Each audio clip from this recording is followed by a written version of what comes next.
Session 2, Sumerian Civilization, 7,000 to 6,000 years ago.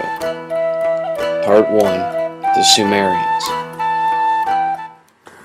Here we can see how the Sumerians depicted themselves. This collection of varying sized dolls shows shirtless, bearded men with long hair and women with bobbed or bunned hair wearing togas. All hold their hands together before their hearts in the supplicant gesture.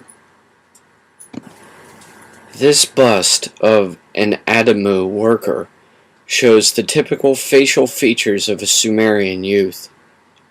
The lips are thin, the eyes large and almond-shaped, usually made of cowrie shells, and the forehead is marked by the distinctive unibrow of Sumerian art.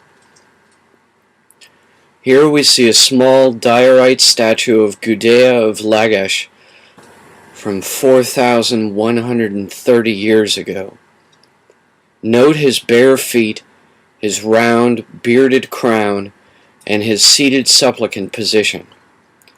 The inscription on his robe is in cuneiform, the alphabetic language of Sumer.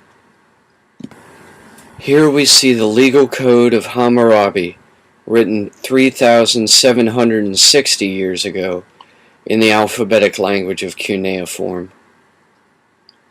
In this incredible alphabetic language we find long texts engraved on clay, such as this one, describing observations of the passing of Halley's Comet.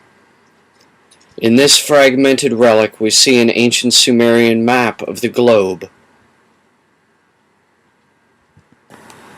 From this era dates the writing of the first work of novel fiction and predecessor to the Torah. In this cylinder seal we see a scene from the Epic of Gilgamesh, where Gilgamesh and Enkidu kill Humbaba. Next we see another depiction showing the same event engraven on stone.